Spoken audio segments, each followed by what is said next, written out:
Class. बच्चों, जैसा कि हमने लोकतंत्र की सारी गतिविधियों को पढ़ लिया है ना। सबसे पहले जैसे हमने क्या पढ़ा था, सबसे पहले हमने पढ़ा संविधान, ठीक है।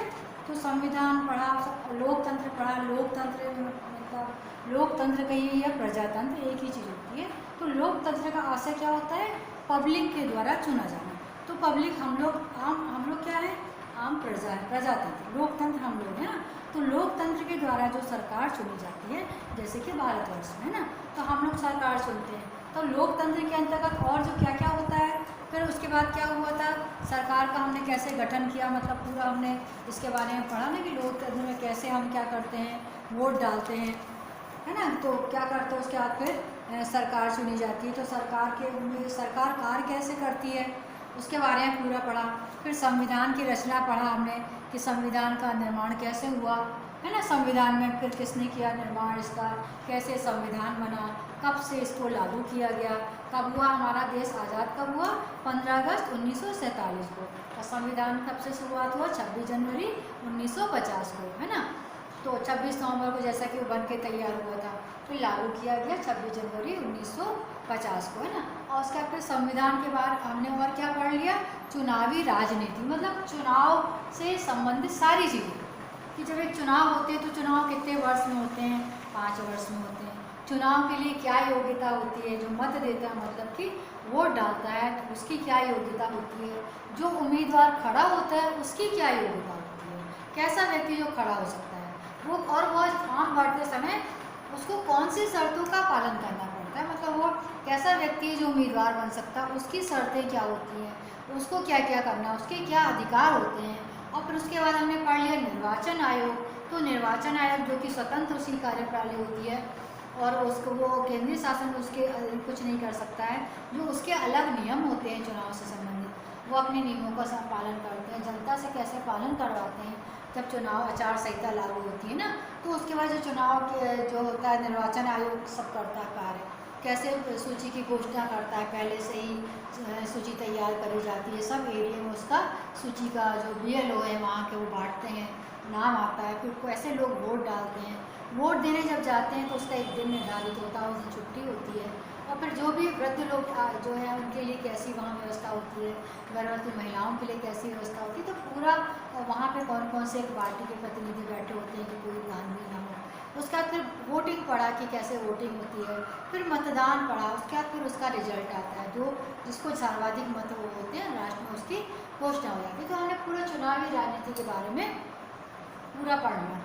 अब हम जो आज हम पढ़ रहे हैं, जो व्यवस्थापिका होती है, जो कार्यपालिका होती है, न्यायपालिका होती है, तो उसके हम मतलब जो क्या पढ़ रहे हैं, कार्य, तो उसका कामकाज कैसे होता है वो, मतलब अब कोई भी जो एक प्रमुख है वो व्यक्ति पूरा इतना बड़ा देश तो नहीं चला सकता ना।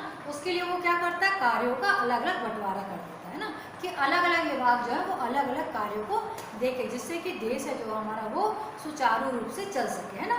तो सबसे पहले जैसे कि हम देख रहे हैं कि प्रमुख जो है महत्वपूर्ण संस्था कौन कौन सी होती है, महत्वपूर्ण 3 संस्थाएं होती है। कौन कौन सी, विधायिका, कार्यपालिका और न्यायपालिका, है ना। तो इसके अंतर्गत जो हम महत्वपूर्ण बिंदु है आज हम केवल उसके बारे में पढ़ेंगे कि सबसे देश का जो है वो सबसे प्रमुख व्यक्ति कौन होता है, वो कैसे काम करता है, इसके बारे में देख लेते हैं। तो जैसा कि आप लोग ये देखिए, सबसे पहले क्या होता है, क्या हमने लिखा है, राष्ट्रपति जो होता है, आपने सुना है अपने यहाँ के भारत के राष्ट्रपति कौन है, श्री राम कोविंद, है ना। तो आपको पता होना चाहिए, आप भारत देश के निवासी हैं, आपको पता होना चाहिए कि भारत के राष्ट्रपति कौन है, भारत के प्रधानमंत्री कौन है, भारत के रक्षा मंत्री कौन है, भारत के वित्त मंत्री कौन है ना, भारत के गृह मंत्री कौन है।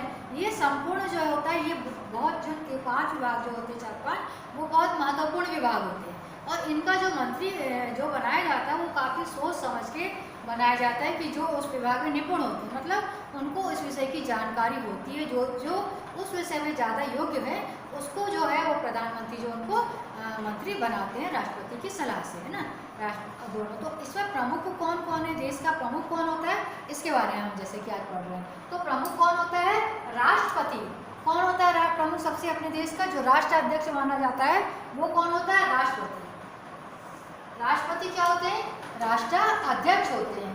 और औपचारिक रूप से देश का जो सबसे बड़ा अधिकारी कौन होता है, राष्ट्रपति होते हैं, ठीक है। अब सेकंड, प्रधानमंत्री सरकार का क्या होता है, प्रमुख होता है। अब सेकंड में आ गया प्रधानमंत्री। तो प्रधानमंत्री क्या हो गए, इसके प्रमुख हो गए। और सरकार की ओर से अधिकांश जो अधिकार होते हैं उनको इस्तेमाल कौन करता है, अधिकारों का इस्तेमाल हमारे कौन करते हैं, प्रधानमंत्री करते हैं। किसके उससे करते हैं, वो सलाहकार उनके कौन रहते हैं, वो राष्ट्रपति से पूछ के इन विभिन्न विभागों की नियुक्ति करते हैं। ठीक है, अब प्रधानमंत्री की सिफारिश पर ही जो राष्ट्रपति होते हैं वो क्या, वो जो राष्ट्रपति होते हैं वो मंत्रियों की तो नियुक्ति तो करते हैं, लेकिन बिना प्रधानमंत्री की सिफारिश के वो नहीं कर सकते हैं।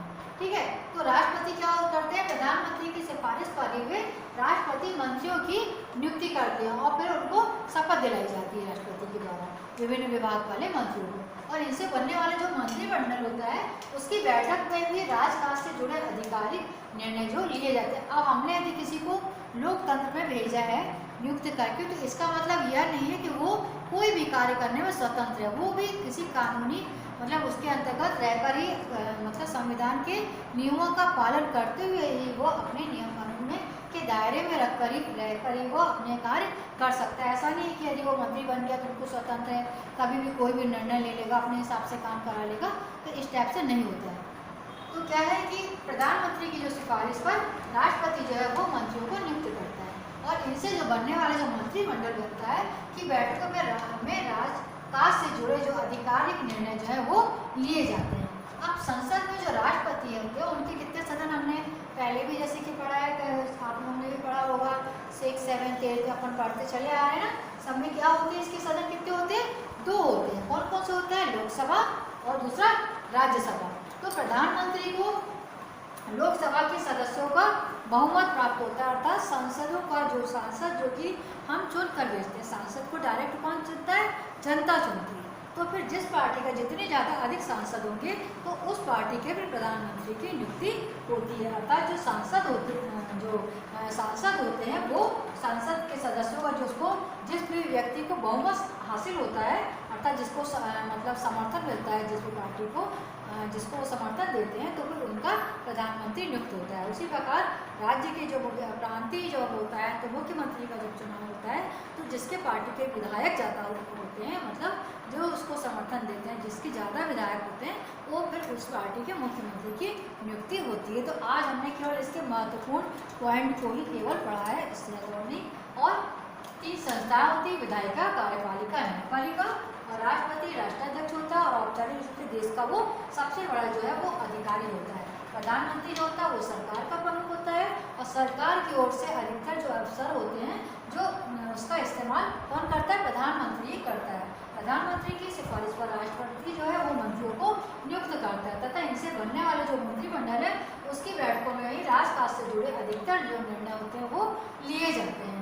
और संसद में जो राष्ट्रपति होते हैं और जो इनका राष्ट्रपति और 2 सदन होते हैं, कितने 2 सदन, लोकसभा और राज्यसभा। और अभी जैसा कि हमने और इसके बारे में पढ़ा है और आगे इसे डिटेल पढ़ेंगे। लोकसभा में प्रधानमंत्री और लोकसभा के सदस्यों का बहुमत का समर्थन होना जरूरी होता है।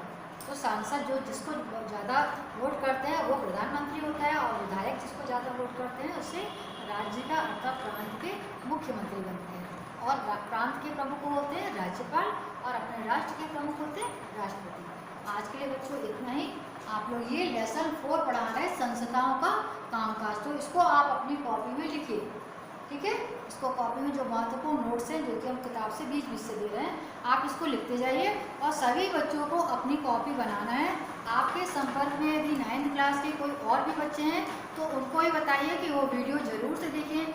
यदि वो वीडियो से जुड़े नहीं हैं तो स्कूल आकर या फ़ोन द्वारा अपना जो व्हाट्सअप नंबर है वो मुझे दें ताकि मैं उनको ग्रुप से जोड़ सकूं। सभी को ये लिखना अवश्य है। और ये आपके फर्स्ट यूनिट टेस्ट के नंबर हैं। आप स्कूल आइए और अपनी कॉपी चेक कराइए।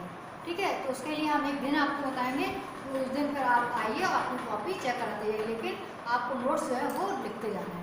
आज के लिए बच्चों इतना ही।